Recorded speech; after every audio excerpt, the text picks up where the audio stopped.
Hi friends, நான் Malini.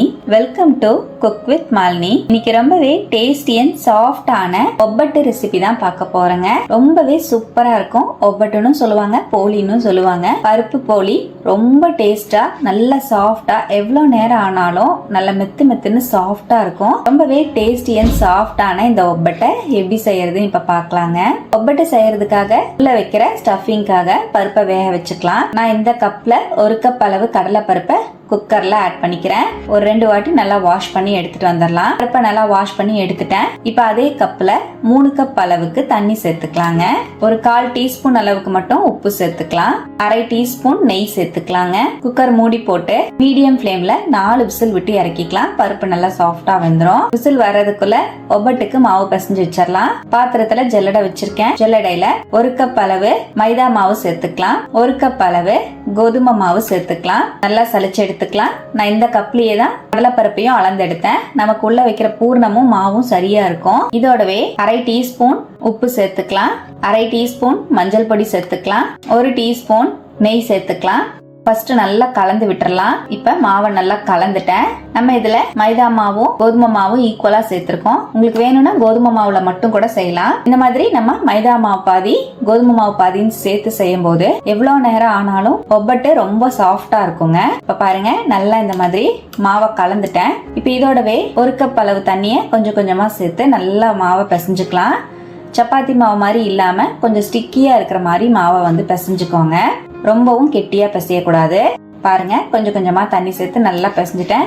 1 cup அளவு தண்ணி சரியா இருந்தது. 2 கப் மாவுக்கு 1 கப் தண்ணி ஃபுல்லா சேர்த்துனீங்கன்னா மாவை இந்த மாதிரி ஸ்டிக்கியா பிசைஞ்சுக்கலாம். மாவை இந்த அளவுக்கு நல்லா ஸ்டிக்கியா பிசைஞ்சிட்டேன். இதுக்கு மேல 1 டீஸ்பூன் நெய் சேர்த்து நல்லா கலந்து விட்டுருவோம். இப்ப நெய்யையும் சேர்த்து நல்லா உள்ள ஃபுல்லா கலந்துட்டேன். இதுக்கு மேலயும் 1 டீஸ்பூன் நெய்யை வந்து அப்ளை பண்ணி விட்டுறலாம். இப்ப மாவு மேல 1 டீஸ்பூன் நெய்யை நல்லா அப்ளை பண்ணிட்டேன். இப்ப அப்படியே மூடி வச்சிடலாங்க. மாவு நல்லா ஊறி வரட்டும். மாவு ஊறி வரதுக்குள்ள நம்ம உள்ள வைக்கிற ஸ்டஃபிங் வந்து ரெடி பண்ணிக்கலாங்க. கடலை பருப்பும் பாத்தீங்கன்னா 4 விசில் விட்டு இறக்கிட்டேன். பருப்பு நல்லா சாஃப்டா வந்திருக்கு பாருங்க. அந்த எக்ஸஸா இருக்கிற தண்ணிய ஸ்ட்ரெயினர்ல அப்படியே நான் வடிகட்டிக்கிறேன். பருப்பு பாருங்க, நல்லா முழுசு முழுசா இருக்கு. சாஃப்டா நமக்கு வெந்திருக்கு.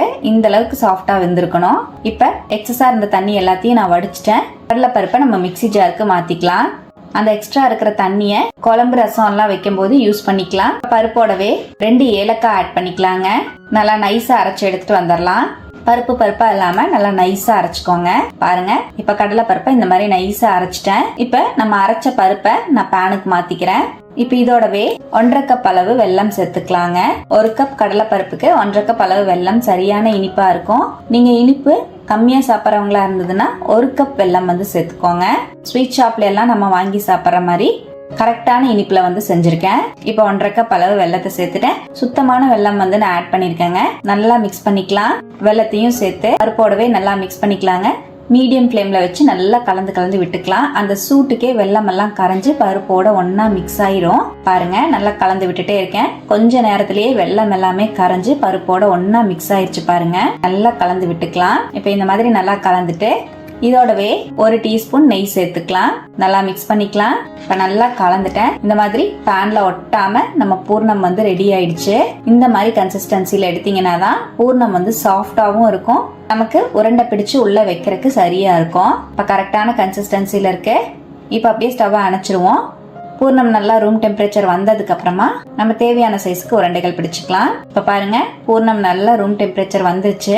தேவையான சைஸுக்கு நம்ம வந்து உருண்டைகள் பிடிச்சுக்கலாம். கையில தேவையான அளவுக்கு நெய்யை நல்லா அப்ளை பண்ணிருக்கேன். தேவையான சைஸுக்கு உருண்டைகள் வந்து பிடிச்சுக்கலாங்க. இப்ப நான் கொஞ்சம் கொஞ்சமா பூர்ணத்தை எடுத்து கையில இந்த மாதிரி உருட்டிக்கிறேன். நான் மீடியம் சைஸ்ல இருக்கிற மாதிரி உருட்டி இருக்கேன். இப்ப நம்ம எடுத்திருந்த அளவுகளுக்கு எனக்கு மொத்தமா 7 பூர்ணம் வந்து கிடைச்சிருக்குங்க. இப்ப எல்லா பூர்ணத்தையும் இந்த மாதிரி நான் உருட்டி எடுத்து வச்சுட்டேன். இது அப்படியே இருக்கட்டும். இப்ப நம்ம மாவும் பாத்தீங்கன்னா நல்லா ஊறி இருக்கு. நல்லா ஒரு வாட்டி பிசைஞ்சு விட்டுக்கலாம். பாருங்க எவ்வளவு சாஃப்டா இருக்குன்னு.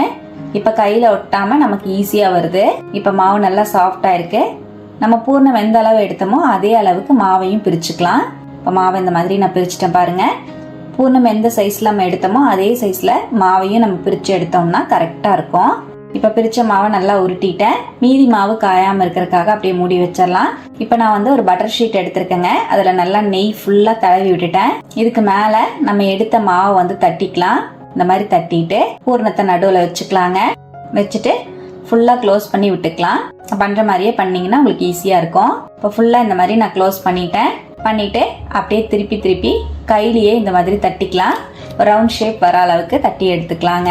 நான் இந்த மாதிரி கையிலேயே இந்த மாதிரி இந்த ஒப்பட்டை வந்து தட்டிட்டேன். இப்போ அப்படியே அழகா எடுத்தீங்கன்னா உங்களுக்கு ஈஸியா எடுக்கிறதுக்கு வரும்.